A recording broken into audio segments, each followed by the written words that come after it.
Good morning or good afternoon, wherever you depend or you happen to be watching this from on the internet. I'm pumped this morning. I get to connect and talk with my friend Bill Flannery again. We've talked on his show a while ago, but I'm super pumped to do that. I'm going to bring this up. I have a couple of places I need to post comments while Bill gives a quick introduction, but I'm going to leave it with that. Today, we're going to talk with Bill about what it's like to start a live show, because he recently started a live show, and this show isn't really very old either. So I just thought it would be a good idea for us to get together and talk about this on a live show. So I'm going to toss it over to Bill. If I can get my arrows right. There you go, that direction. This is the catch. Tell us a little about yourself and maybe a little about the show that you created. So, hey, everybody, and thanks, Ryan, for having me on the show. This is actually the first LinkedIn Live I've done, but so I'm excited to be here.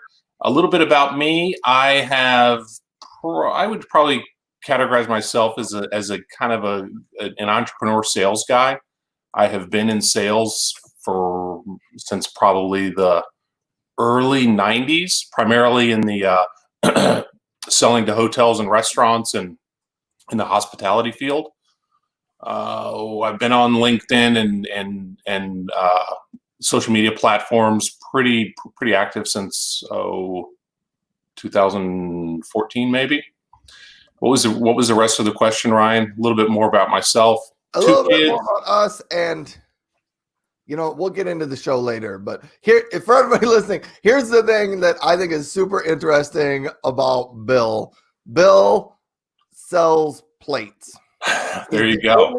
He's the only person on the internet that I know that sells plates, and I think he sells more than just plates. But that's what he sort of his claim to fame is. He sells plates, but he sells plates to restaurants and hotels and large places that do stuff like that. And one of your profiles says you're trying to take advantage of this crazy idea that people snap pictures of their food and put it on Instagram or anywhere else on the internet. So this isn't even on my questions, but I wanted to dive into that a little bit. When did you start realizing that people are taking pictures of food and you can design plates that look aesthetically more pleasing in pictures? So how did that happen? Or when did you start making the connection between social media of people taking pictures of their food and you can sell cool looking plates now?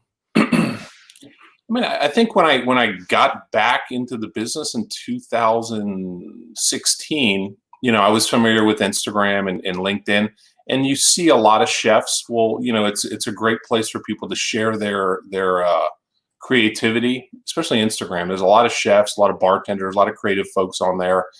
And so you start talking to them and you realize, okay, the plate has a operational, it's a functional piece of product, but also aesthetically, it's so important for these guys. Even the glass, we talk about plates, but a glass for a bartender, it's so important for them to showcase their creativity, because these guys are artists, just like a painter or anybody else. They're just working with food or they're working with beverages. So when you start to look at these social media platforms, you would see all these people, that were really passionate about what they did. And all as I tried to do was channel my product to those customers and say, hey, I really love what you do. I see your stuff. I'm engaging with you and it looks great. I have some ideas for you. Would you mind taking a look? So that's kind of how I go to market with my plates and my glasses.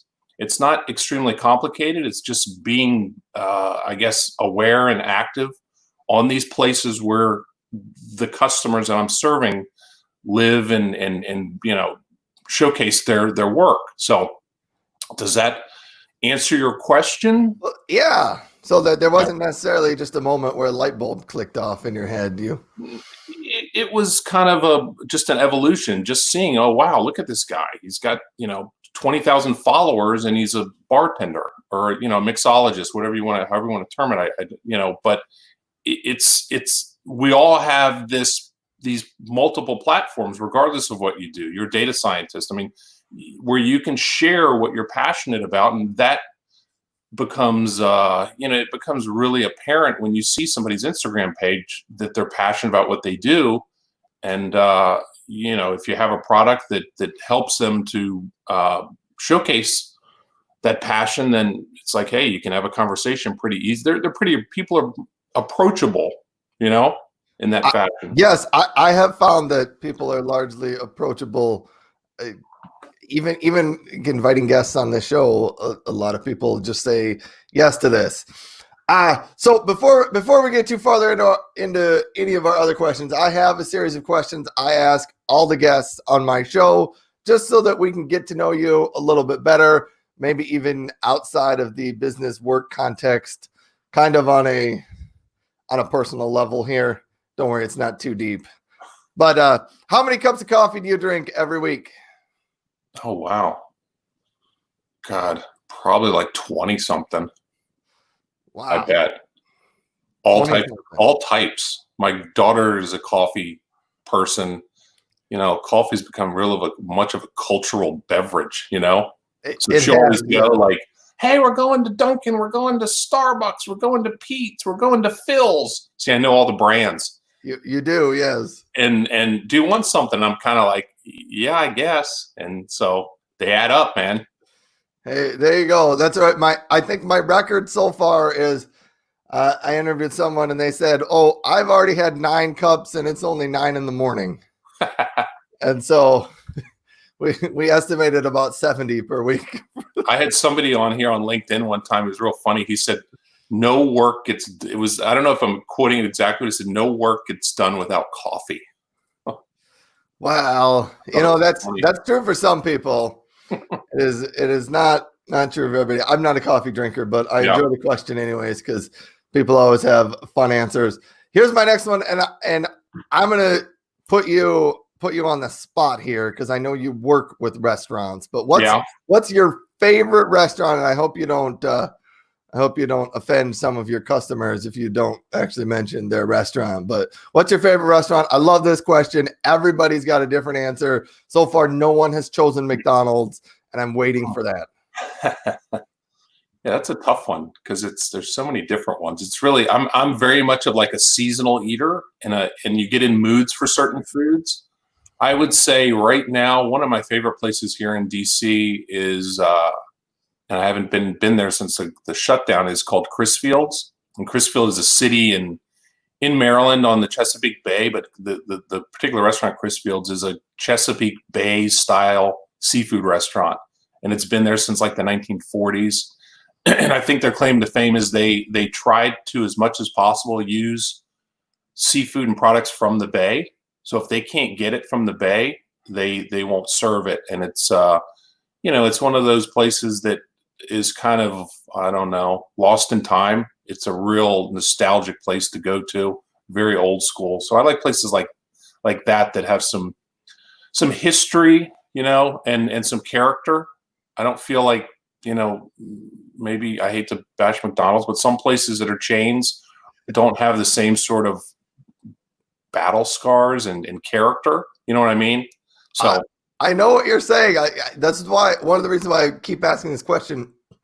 Everybody has an answer and everybody has a reason, and they're similar to yours. Almost everybody has chosen a small local restaurant that has some meaning for them, or fun memories that they have, or just something different. It's a special place just for them. So cool answer. I don't know if you know this. I actually lived out in the DC area.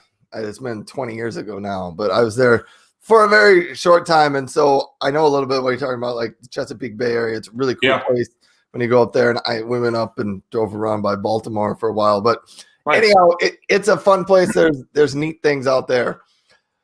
Let's get on to our next question. When you read, actually, are you a paperback book? Are you an ebook? Or are you not a book just because you're not a reader? I mean, I like to read. I'm a big like podcasts quite a bit. Ebooks. I have done some or audiobooks I like. It really, sometimes I like the tactile part of the book, sitting down holding a book, but probably not as much now that you have those other options, but they're all good. Got to read, man. Got to. If you're in business, you got to. I like a lot of historical stuff. History seems to be history of business, I guess, for whatever reason. It's interesting. So there are tons of interesting things in the world. History of business. Like how far back in the history do you like to go read about the like the Andrew Carnegie, like way back then, those days? I think there's a really good podcast I enjoy called this is not reading, but it's called Business Wars, and it talks about all these different companies, how they started, what sort of arc they went through to survive, because every business has challenges and we don't always see that. Talks about Netflix and Blockbuster, Coke and Pepsi, and just, there's one called Burger Wars. It's all about the rise of McDonald's and all these other burger chains. It's quite interesting to see, and it's very relatable if you're in business, because you realize, wow, these guys didn't have an easy road to success. None of them. So I think that's nice when you're in business or an entrepreneur, to know that it's a topsy-turvy road to get where you want to be. So yeah, it's just the way in business. Lots of these people that become overnight successes, yeah, we often don't see the 10 years before that where they were not an overnight success. They were struggling to make it. Yeah. And then something happens and they make it. Comment on your last question. Somebody out there, Blake. Hi, Blake. But he said Mountain Dew is his coffee. So I hope he does not drink 9 cups of Mountain Dew before 9 in the morning. But there's your question for you, Blake. Do you drink 9 cups before 9 in the morning? I hope not. But we're gonna jump on to the next question here. See, we're learning all about you, Bill. Yes. When you were growing up, I'm guessing you did not want to be a plate salesman growing up. Maybe you did, but what career did you want when you were growing up? I think earliest is, from a when I decided things kind of crystallized, because I was just going to school. I hadn't quite figured things out. I realized I liked the hotel business. So I was working at a hotel in Austin, Texas, several different roles, bellman, doorman, all these different positions. And I really enjoyed it. I enjoyed the serving other people, getting to know strangers. When a customer walked into a hotel, you check, you carry their bag up to your room. It was I just enjoyed the atmosphere. It was fast paced. It was you didn't know what was going to happen. So I decided to get into the hotel business. So I went to hotel restaurant management school. So prior to that, I think I was there was about 2 years I was just kind of figuring stuff out. You know what I mean? Just going to school and taking, one step after the other. So I had some interesting jobs though as a young person before I decided what I wanted to do. But the plate salesman, that didn't come till later. That was later. Yeah. Yeah, I think most people have interesting initial career progressions. I mean, I mowed lawns. It was one of my first jobs. I worked at a gas station. I don't know. In your teenage years, people have random jobs. Sometimes it relates to what they currently do. Sometimes it doesn't. But true. Yeah. If you're lucky enough to know exactly what you want to do early on, I wasn't that person. I don't know if you were. No. So, but yeah, plate salesman wasn't one of the roles. I just kind of fell into this on the sales side of the business. So I like the hours. How's that? Hey, there you go. All right. Now we're going to get into sort of the main topic of your show. If you're just joining us, I'm talking with Bill Flannery. Hi. And see, there we go. Now our names are on the screen, but I'm talking with Bill, and we are talking about what it's like to start a live show. And this sounds a little bit meta since we're doing a live show, talking about a live show. Yeah. But, so let's dive into this a little bit. I mentioned that you run a live show. So let's tell us a little bit. What gave you the idea to start a live show? And on that, you do it on Instagram. Why did you choose Instagram? I chose Instagram, I think because it was the LinkedIn live part, and I hate to say this to LinkedIn, but it seemed a You little can say, complicated. Just the third party, like getting StreamYard or whatever. So I just didn't do it, and I felt like Instagram had a lot more chefs and people that were already doing a lot of stories. So if you know what stories are, it's a daily chronicle of your day or what, behind the scenes. It can be a lot of different things. Whereas LinkedIn doesn't have that. So I felt like Instagram would just be an easier platform to find people that would be, I don't know, it was just easier to get off the ground. This format, I like the format of LinkedIn better. Instagram, as you know, could be a little choppy, just the way that the screen is set up. But I chose Instagram just, because I chose Instagram. So hey, that's okay. You have to go where your audience is, and one of the things previously we talked about is people take pictures of their food and put them on Instagram. So if that's yeah, the type of people that you're targeting, that's where you should go. Hey, answer to our previous question. Blake just has one can. I don't know if that's one can before 9 or just one can all the day, but yeah, and Instagram, they have a different feel. I mean, they're different platforms, and I quite honestly, Instagram is probably a little more casual, than I than think LinkedIn. so. So I was looking for that, and I really started the live show during the lockdown. So that's kind of what that gave me the time and the energy to do it. Because plus, I figured people were home, so it was a good time to do it. Yeah, that is true. People were home; they had a little bit more time, especially at the early days of the lockdown. Exactly. There was some people that were just super busy Yeah. because different life changes. Kids were home. If you worked in a certain industry or business, you were swamped with customers and stuff like that. And then there was the opposite side. There was people who all of a sudden just had way more time. I heard somebody one time say it. There's people who are really busy Yeah. during the lockdown and people who are really bored and Yeah. not as much in between. Yeah. And Yeah. I think, I mean, I will tell you, folks in the hospitality business, chefs, anyone in the hotel business, the amount of time that they've had on their hands, unfortunately, is probably unprecedented because they're always working. It's the sort of business where you sign up, you're working a lot of hours, and so I was able to really spend some time with folks like that really, honestly, physically wouldn't have the time because they would always be working, and probably on their day off, they don't want to talk about plates in the restaurant business. So in that way, it's been kind of a nice opportunity because I've had hour-long conversations with people in my industry that I probably wouldn't have had. And it wasn't a sales. The other thing is they probably wouldn't talk to me for an hour if I came in trying to sell them plates. You know what I mean? They'd be like, okay, you have 10 minutes. Now get out. yeah, I've hotels, especially if you get into their food service parts of the hotels, they're really busy. Yeah.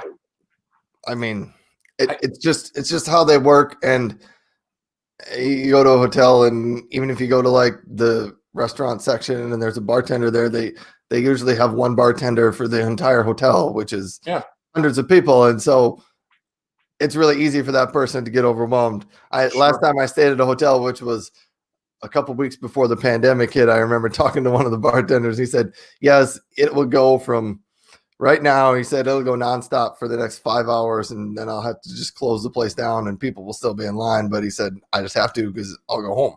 Yeah. And I watched him for the next time. He was just going, like there was never a stop. He just had to keep going. But yeah, they're busy. Yeah. Busy people. All right. And so I kind of wanted to say about this is one of the neat, fun things I find about your show. So, Bill, this ties in to my next question here about your typical guest. But I've watched a few of your shows and been in on them. You talk to interesting people, but one of my favorite things about it is some of your guests have just been on your show while they're continuing on with their life. So I know I attended one where you just talked to a bartender and he just kind of set up his phone and continued to work behind the counter and talk to you while he was mixing up drinks and, serving some customers a little bit.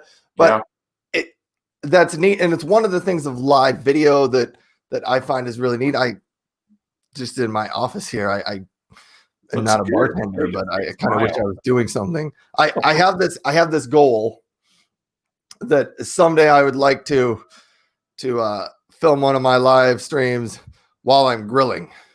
Nice. And I'm not even really a super barbecue grill type person. Yeah. I just thought it would be kind of fun to stand outside and make something. So maybe someday I'll find a barbecue specialist. Are you a barbecue specialist? I do like the barbecue. I know a lot of people that are, because I have a product called the Texas Grill Brush. So I'm connected with all these barbecue enthusiasts down in Texas, like serious people, man, that grill every week, grill or smoke food. A lot of slow cooking, and this is a lot of guys in Texas. And to cook like a brisket, like a smoked brisket, takes hours. It's like 12, 15 hours or more. That's a commitment, man. That's a real commitment to cooking. So I do know a lot of guys. Again, I don't want to do that. I don't want to cook one for 5 hours, but I don't know.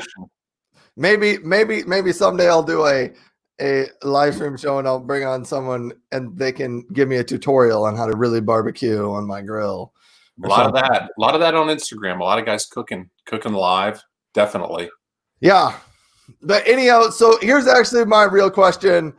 Who are your typical guests on your show and how do you find them? Are they all people you've known, or talk about that a little bit? Didn't know you, right? You did not really know me. I mean, I think that's the whole the whole fun of this is to get out of your. I like to get out of my circle. I have my industry contacts. I've been in several different industries, so I have contacts. But I like to get out of my field in I think a lot of ways that expands your knowledge base. So I just ask people. It could be like I had you on your data science. That's your totally unrelated to plates. I had a guy, he was an oyster shucker. I've had musicians on there. I think that the show is not really about like plates. It's really about people, and people are what are interesting to me. So I like to look for interesting people, and I also want people that are, some people have said they don't want to come on, they're scared, and which is fine. But I always encourage them. I say, well, that's perfect. If you're scared, then you should definitely come on, because that's how you get beyond that fear. Because we all started at the same point. I mean, we're not trained interviewers, you and I. Well, maybe you are. You seem like you are a trained interviewer. I am not a trained interviewer, no. I didn't see it on your LinkedIn profile, but I don't know. But I just find people and just ask them. I mean, I'm sure you've experienced the same thing. Hey, I'm doing a live show. Would you like to come on? And in a lot of cases, it's really a conversation between the two of us. Like you and I are having a conversation, and it just happens to be live. And if other people can tune in and they're like, we're talking about topics interesting to them, then great. And but I love hearing people's stories, and everyone's got a story. Lots of stories. Let's tell them. I had just mentioned that to my wife the other day. I think I said the exact same thing. I said everybody's got a story, and nowadays with live or with podcasts or with video or with blogs, everybody can tell that story. And it just comes down to whether or not you choose to tell that story or you choose not to. But I loved your comment about your show's not really about plates. It's about people. It's about people. Exactly. Yeah, connecting with people.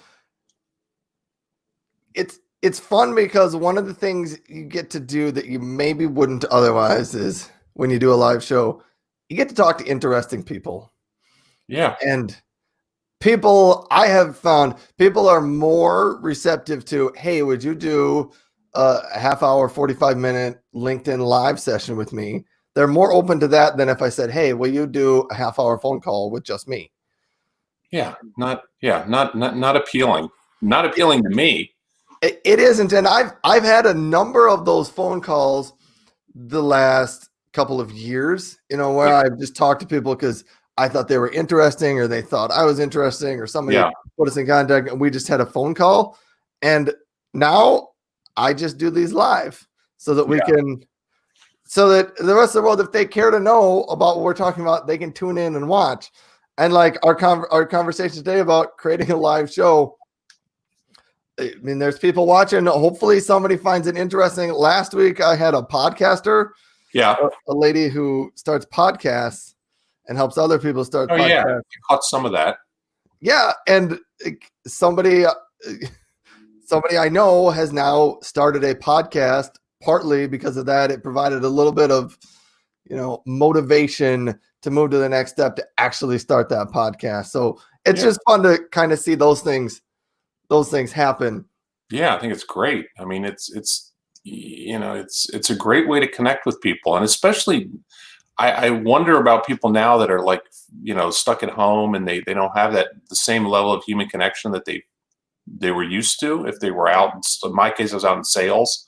So how do you, that's part of what I enjoy about my job is meeting new people. Every time you go into a hotel, they have so many different people that would play a role in deciding whether or not to buy my plate, right? And I like to get to know all those people because they all have an interest in they have an opinion about stuff, and you don't get to see them, but now you can interview them. It's a way to have a conversation and stay, I don't know, you got to stay sharp. It's like doing this sort of stuff helps you keep your social skills. It's good practice. It totally does that. I've been a work from home person for years. Yeah.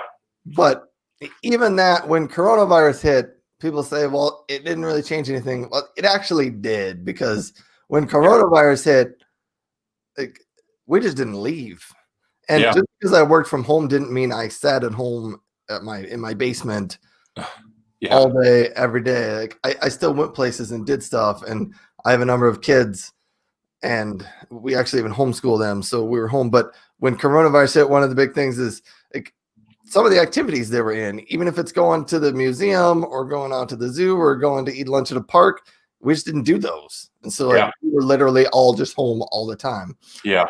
So it's been different for that. Another fun thing I've seen at your show is I think you do it on Fridays. You brought in some bands to play some music, or you set up like Friday drinks where everybody mixes up a drink and you just kind of sit and have a chat around that. So some of that stuff is just kind of fun, and it's not an earth-shattering idea. People did this stuff before coronavirus hit. It looked a little different than now, where you just have to turn on your phone and Bill's there. Yeah. And that's where I don't, like, I could do the same sort of stuff on LinkedIn, but it's got a different, every platform is a little bit different. And I just felt like Instagram was a better fit for that sort of, and a lot of those people, quite frankly, probably aren't on LinkedIn as much as you and I are. So I wouldn't be able to have the same sort of guests, different platform, but I don't know. Instagram just was a good fit. Yeah, every platform is a little bit different, and they have different types of people there. This one is the collar. This is the LinkedIn is the button-down collar live. I would agree with that, Bill. I actually put on a collar for you. This is, I think, the first time I have a live interview with a collar. I typically think I just have a hoodie sweatshirt that I throw on, a t-shirt. I dressed up. Nice, me too. All right, now let's talk a little bit about how do you promote each episode of your show, or do you even do that very much? I mean, I do try to, I promote it, not exhaustively, but I mean, I reach out to whatever guest I'm going to have. I like to learn a little bit about them. I ask them to send me a short bio so that some of them do, some of them don't. If they don't send me one, then I kind of will put one together based on what I see on their Instagram and their LinkedIn. And then I'll put it on my Instagram feed. But other than that, I'll put it on my story on Instagram. There's no, no major promotion, because at the end of the day, it's really a conversation between me and that person. And that for me is the whole goal, and it's the value of letting them share whatever they want to talk about. Oh, great. Someone's at my door. I wonder who that is. Oh, you can go answer your door if you need to. It's live video. Yeah, I'm going to answer. Give me a second. Now you're going to see my plates back there. We're gonna see everything. All right, let me turn off this comment real quick. Oh yeah, so if you just haven't been joining us, we're talking with Bill Flannery about starting a live show and a little bit of the restaurant business. We are going to get into the restaurant business when he gets back. He had to answer somebody at his door. FedEx was at your door? Well, that's leaving me. I don't know. You don't have to sign for it, but they like to ring the bell anyways to let you know that they're there. So yeah, I'm back. You're back. We've now got some comments, and I was planning to talk about this in the show too, but Blake has a question here. He lives in Omaha, which is a difficult restaurant environment to survive in. I think I would preface this: almost anywhere you put up a restaurant is difficult to survive in. Yeah. And it's just, I think restaurants, they don't have a huge profit margin on things expensive. But I was going to dive into this, but Blake brought it up. Do you believe COVID will kill off many restaurants, and what types will survive? I mean, sadly, it already has. I mean, I have customers up here that have closed locations. I think that the ones that are doing well are the ones that had a pretty heavy takeout business already. Like, I have a friend that has a couple pizza restaurants, so he adapted really well to the carryout because he was already doing it, and his product is well suited. But I think it's a lot of places are going to be gone. It's really terrible, because that's a that's a business that you go into not for the money, but it's because you love being a restaurateur. And I think that it's just challenging throughout the entire country. DC maybe will bounce back a little faster because we have the government, the federal government up here. So a lot of those jobs are fairly stable, and the spend is always there for folks, a lot of eating out. But this partial opening and all that stuff is going to be, I don't know, it's going to be super hard for people. Most of them are in survival mode, I think, at this point. If they're doing really, really well, it's because they have low overhead and they were primarily takeout. They did a lot of takeout prior to this. So that's kind of, that's my answer. But it's a tough deal for restaurants and hotels too. I mean, think about hotels getting crushed, man, right now. Yeah, Jed out there says it's sad that a lot of them are closing. I really love the part where you mentioned people who run restaurateurs. Yeah. Don't do it because they can make loads and loads of money. They do it because they love that. And I think that really actually ties in to my earlier question of what's your favorite restaurant. Yeah. Everybody picks that favorite restaurant because there's something about that restaurant that the owner, the creator of that restaurant created to build an atmosphere or make a connection.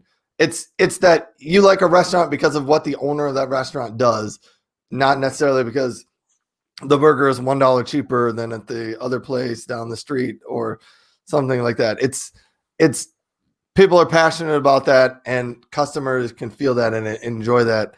And it is sad that a lot of them are going to end up closing because of that. And yeah, it's a real battle for these folks. They don't need plates now either. So it's It's a challenge, and it's sad because that's where, if you think, a lot of people have had those memories and experiences. A lot of times that happens at a hotel or restaurant. So Yeah. not just about the food. The food's important, but you can cook at home, as we all know, as we all have found out now.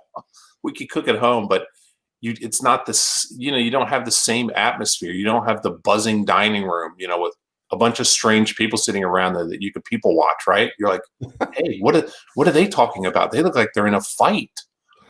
Ooh, and you're You overhearing get that for free at conversation. the restaurant. Yeah, what's that? You get that for free. The fighting people at the table next to you, you get that. Well, yeah, for just free. all that human element that you get. People. That's why you go out to eat. Most of the time, that's why I go out to eat. The awkwardness of the waiter coming up and he doesn't know one of the specials or something, or just whatever. I mean, all that those interactions with people is what I think we're at least that's what I crave when I go to a restaurant. I like that. It has to have good food too. That's important, but just the whole atmosphere is just it's fun. It is, and your waiter or waitress can make a big difference in this. And one of Yeah. the things I try to do when I go to a restaurant, or at least I used to when I actually went to restaurants, but Yeah.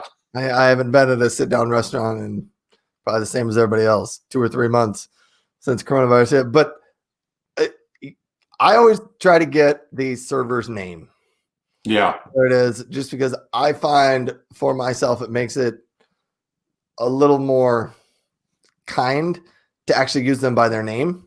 Yeah. And their name. A lot of times it throws them for a little bit of a loop, because most of them just out of habit come up to your table and they say, "Hi, I'm Mark," or "I'm Sure. Julie, and I'm going to be your server today."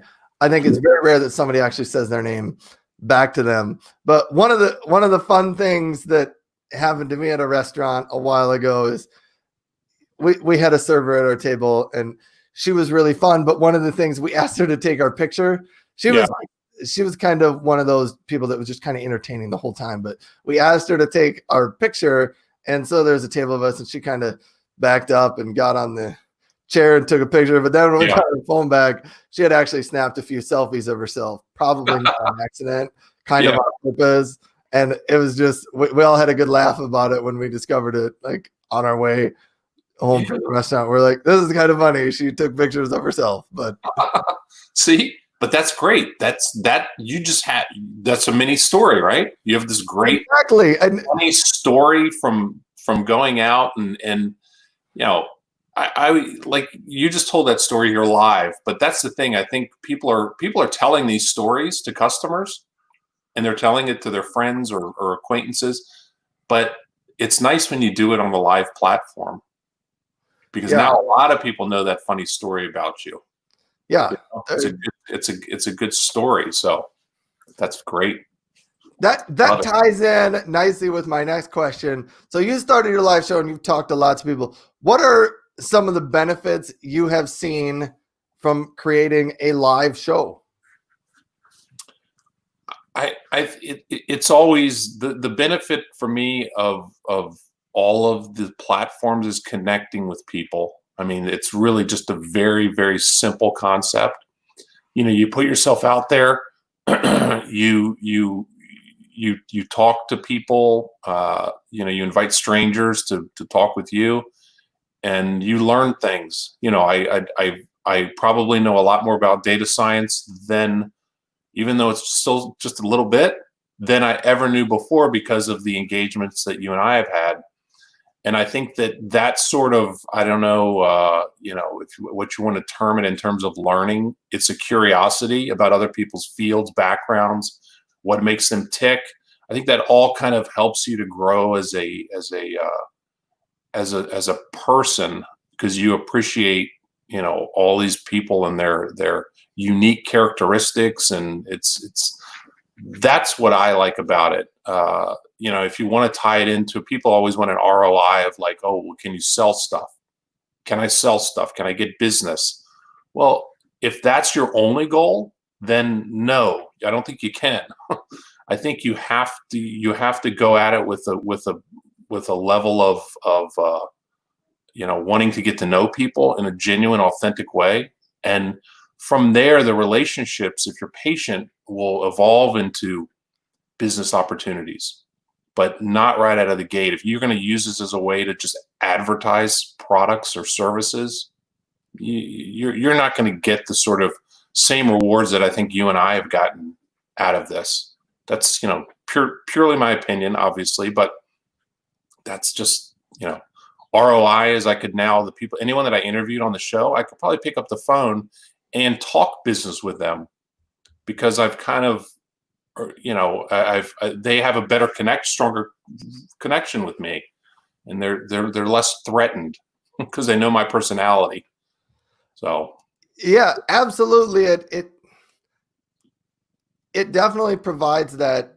You and I, like, if people don't know, I was on Bill's live show, I don't know, a month and a half ago. yeah, And prior to that, Bill and I didn't really know each other other than a couple of messages we had sent across on LinkedIn. I believe we had. we were in like some LinkedIn learning group.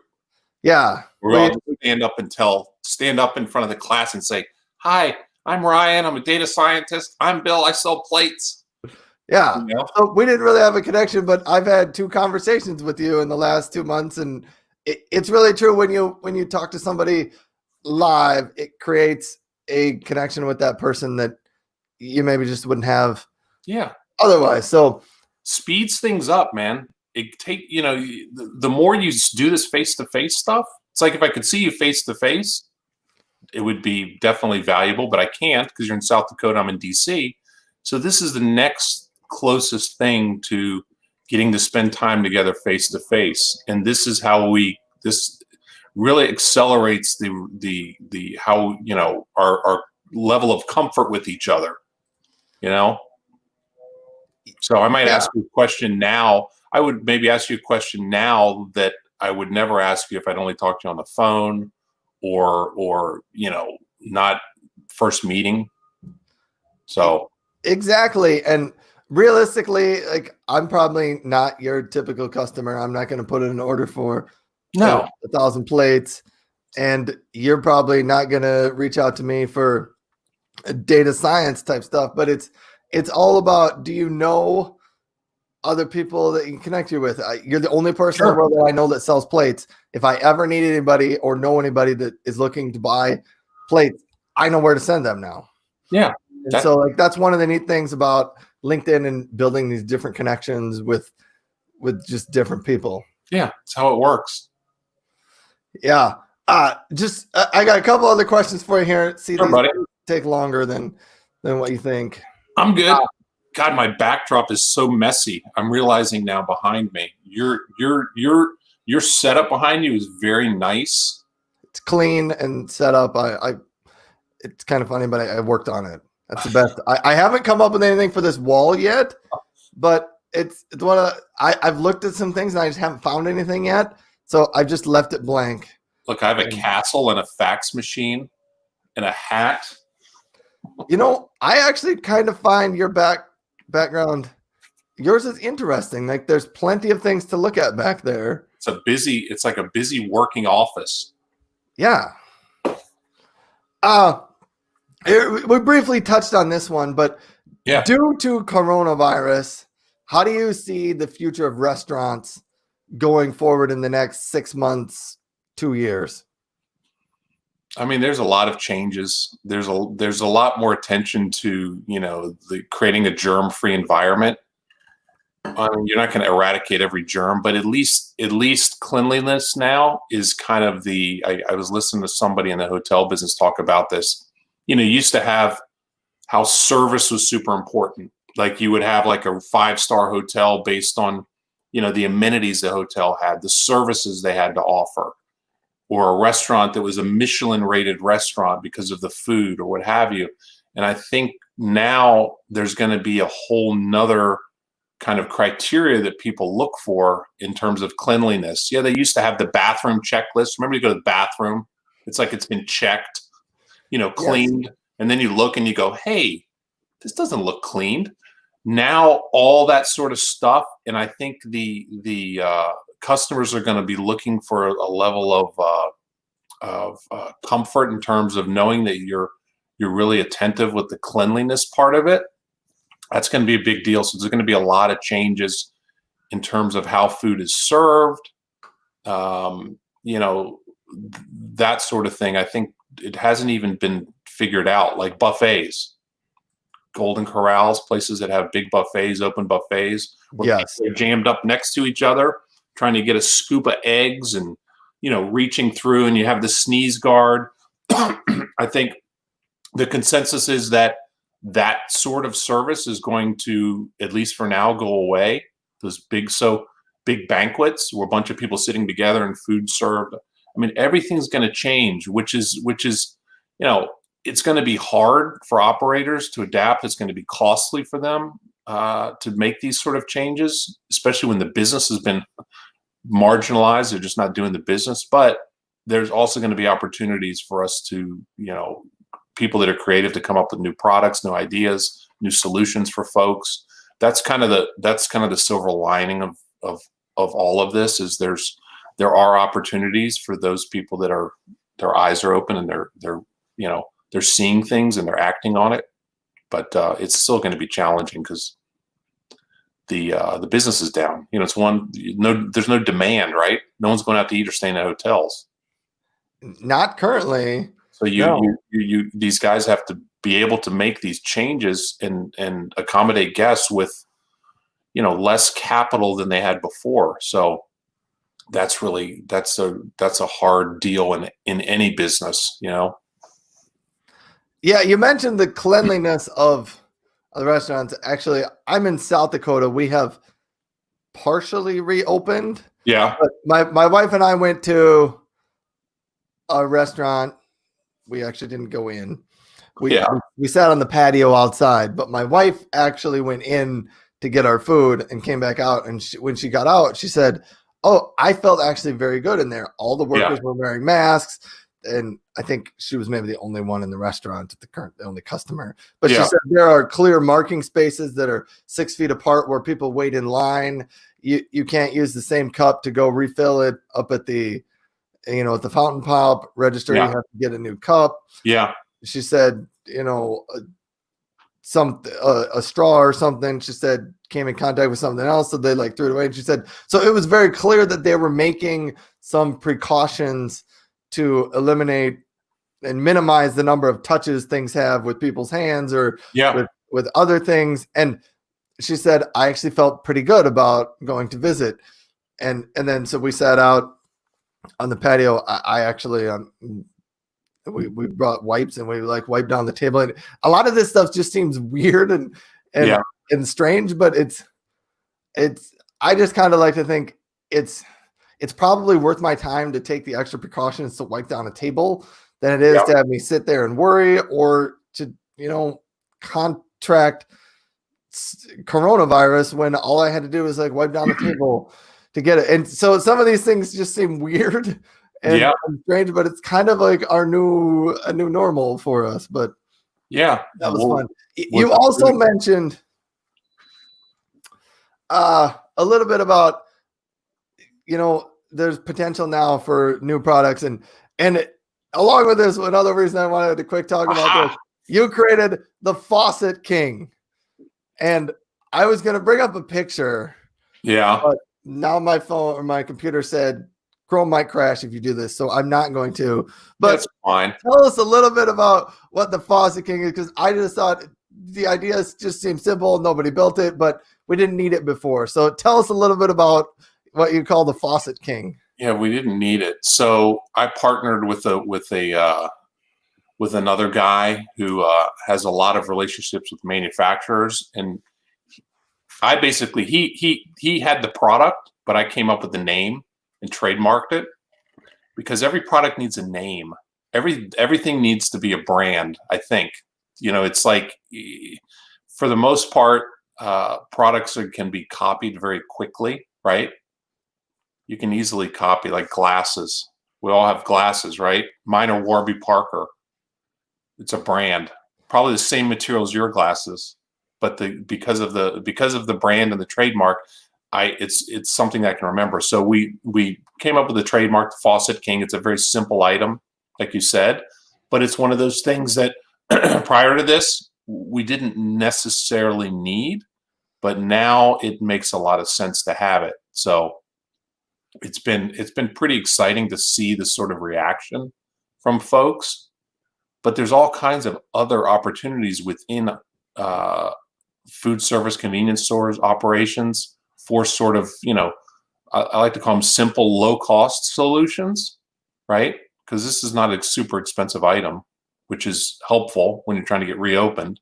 You don't want to outlay a ton of money, but yeah, it's kind of fun. It's, if you're a product guy like me, you like to see the evolution of the product go from beginning, become a brand, and then have people buy it and accept it and put it into their operation and let it help their business. That's, it's quite fulfilling. Yeah, and you didn't really explain what it is. I'll explain what it is. Yeah. So think about typically they have these restaurants or hotels. If you want to go somewhere and get coffee, they have a coffee machine, and right above the spout where it pours out the coffee, there's usually a lever that you grab with your hand, and you either pull it forward or push it back to get coffee to dispense out of the dispenser. And the problem with that is now we don't want everybody in the hotel or everybody in the restaurant touching that dispenser and pulling that handle forward and backward.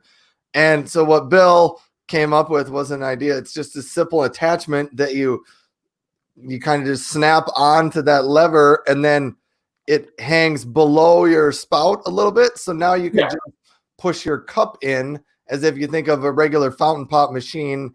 Nowadays, you just put your cup underneath the Coca-Cola or whatever you want, and then push your cup back, and it shoots the fountain pop in there. And so Bill designed a little lever that does that on a less automated machine, such as like the coffee machine. Yeah, like an iced tea machine. Like if you I don't know how much iced tea they drink in South Dakota, but every barbecue restaurant in Texas, iced tea. Everywhere. Yeah, they sell sweet tea in Texas. Sweet tea, and they have, like you said, it's turning it from a hand pull, so the person is touching it, rubbing their nose, they touch it, to a cup activated. So it's it's not 100%. You still have the human element of the cup, but it's better than the hand over and over again. A couple hundred people. So, but there's a lot of stuff like that. There's a lot of little things like that I think are going to be developed by people. Hey, we got a couple of questions from the audience. You got time for man questions? Of course. All right. So Blake would like to know, could we get delivery from nice restaurants on something better than white styrofoam? And are you or anyone designing new carry-out delivery plates? What do you got to say about that? I mean, I don't like to eat out of styrofoam, but I'm a plate guy. So I don't like to, I'm not an eat in your car guy. I mean, I'll do it, but for me, it's like, I like to come home and put it on a proper plate, put on my collared shirt, sit down and eat it with my knife and fork and everything.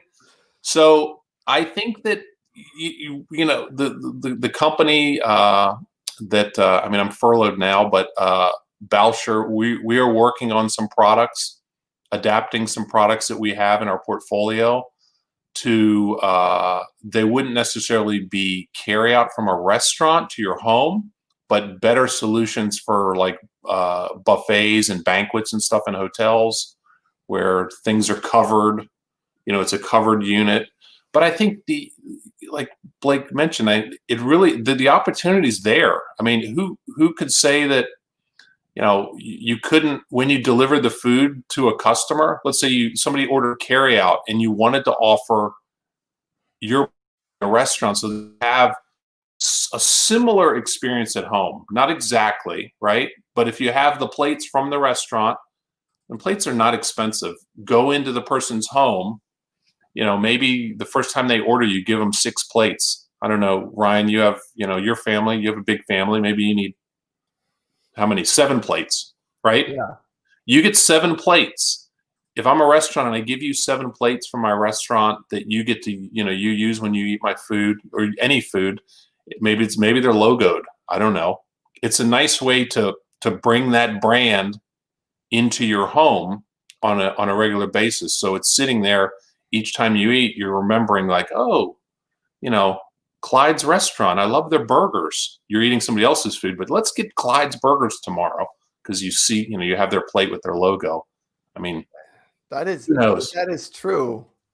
There's and it's not a big expense for a restaurant to put that brand. I mean, they put it on their bags. They put it on everything. Put it on a plate where people eat and see it and take pictures of it. You're at your house and you're taking a picture of your family's having dinner off of a plate from your favorite restaurant. That would be a cool idea, and people would use that. I could see, like you mentioned, there's like 7 people in my family. There's a good chance we could have 7 different plates because everyone in my family seems to like a different type of restaurant. But yeah, exactly. Well, it's good to know that people are working on different things. It might not be a fancier styrofoam plate, but it might be something a little bit different. The problem with the takeout thing is you got to keep it cheap because people are just going to throw it away. Yeah. But you maybe want to make something a little bit different. So I mean, you want to condition people. You want to lock them into your brand. If you can execute carry out over and over again, and you can make it stand out, like you said, that if you go to a restaurant and the owner comes around to you and talks to you every time you go to eat there, that's going to be the thing that pops into your head when you're hungry. You're going to think of restaurants and you're going to think, oh, let's go there. John always comes out to the table. He's great and the food's great. And I think the same thing applies to carry out. If you have the transactional piece of getting it from point A to point B, Uber Eats or any of these apps can get it there, but how do you make the experience for the customer that ordered it from the restaurant in the home different and better? I mean, there's all things, what if you did a Zoom call for the customer from at the restaurant? How's your food? I wanted to check on you. Or, they did a live, they did a live video and called you. I mean, there's all kinds of ideas that you could, because people won't be eating out as often as they did prior to this. Even when the stuff is lifted, it's not going to be the same robust level of business. So we're still going to have that. Hey, I ordered carry out. It came in a styrofoam container. A guy dumped it on my front doorstep. Not the greatest experience, right? No. So they take it inside. Maybe the restaurant calls them. The waiters has their phone. Hi, it's Susan from Clyde's. I wanted to check on you. How was your burger? Was it cooked well? And what do you think? Are you enjoying yourself? I don't know. Could that be done? It could be. Probably. Yeah. So, I don't. And I included something extra, and I gave you an extra. We included a plate for you for our special burger plate. Because you ordered so many burgers. Oh, I got a special burger plate. They remembered. Yeah. Right? I've noticed that I have a bunch of kids, so we order pizza a lot. And one of the things that makes a difference in a pizza delivery person, if a pizza delivery person brings plates, I absolutely love it. Oh, it's not a huge thing, but if we don't have to load the dishwasher and clean everything up, it just goes in the garbage. It's just so much easier. And one of the delivery people just said, I saw how much pizza you ordered, so I just figured I should throw in some plates because you could probably use a couple extra minutes to not have to clean everything up. Did they do that? Yeah.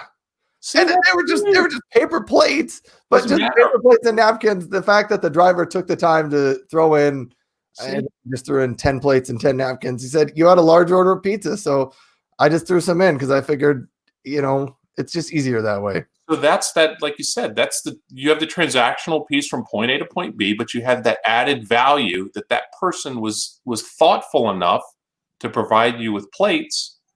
I mean, that's huge. These are just simple pleasantries that are part of hospitality, right?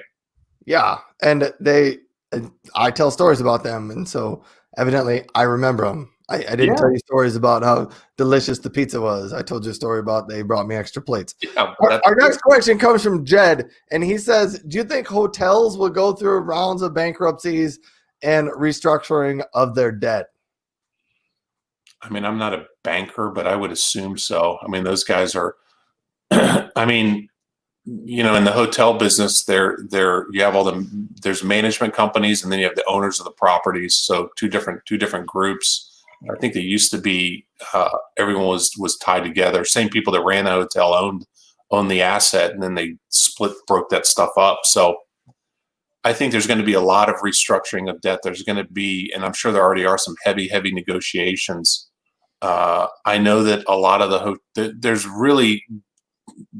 there's not a lot of players in the hotel business. You think of all the different brands that are out there for the most part, but they all exist under larger entities. Yeah. The Hiltons, the Marriotts,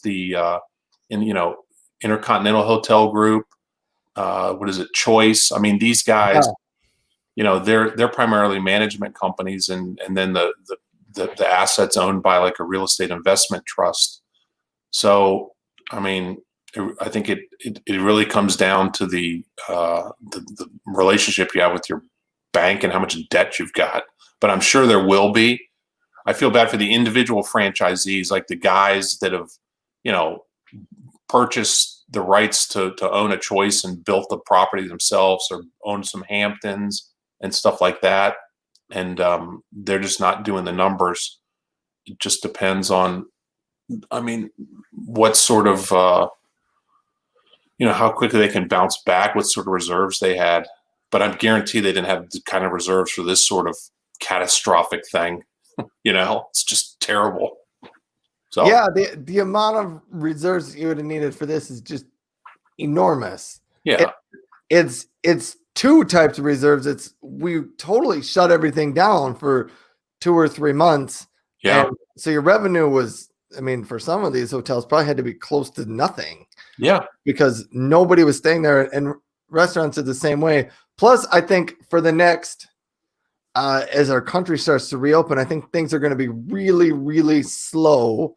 Yeah. For the next 6 months, and then probably pretty slow for the months after that. And I don't know if it'll ever return to as busy as they were before coronavirus hit. But I think it was a hard stop, and there was nothing for a few months, and then it's just going to be a really slow recovery. And I just hope some of these places survive and can figure out how to get through this, because financially it has to be a large challenge.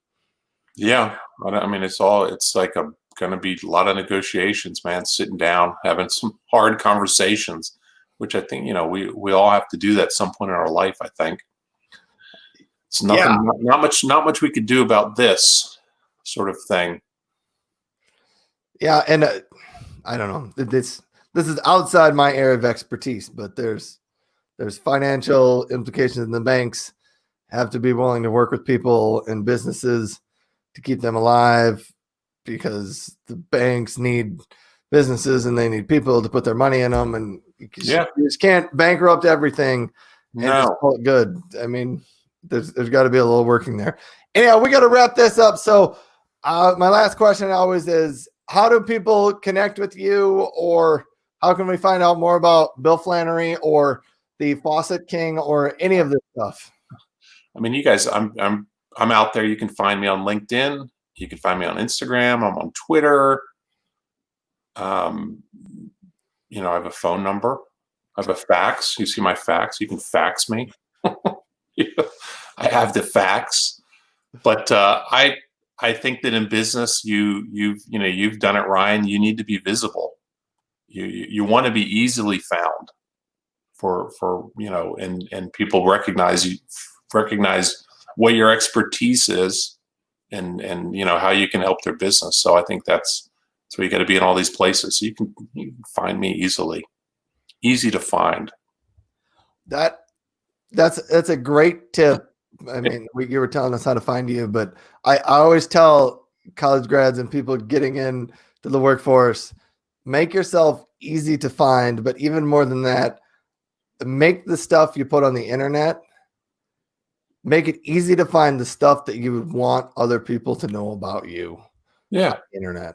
Yeah. And so, I mean, sometimes it's as simple as putting up a web page that's got your name and your picture and just says a little bit about yourself. But yeah. YouTube, you're on YouTube. I mean, YouTube is a good place too. All these places are great places to be found and discovered. And they all have there's different people and different audiences. So you can have different content really on each platform, which is kind of fun. Yeah, you totally can. And it, as a content creator, it makes it harder to do some of these things and to get all those platforms. So you just kind of have to pick the ones that you want to use. Yeah.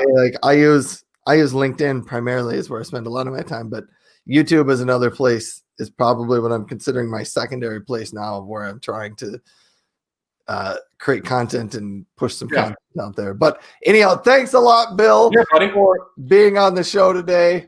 It was good. I appreciate it. When we will connect again, but probably sometime in the future. Maybe we'll actually physically get to meet each other at some point.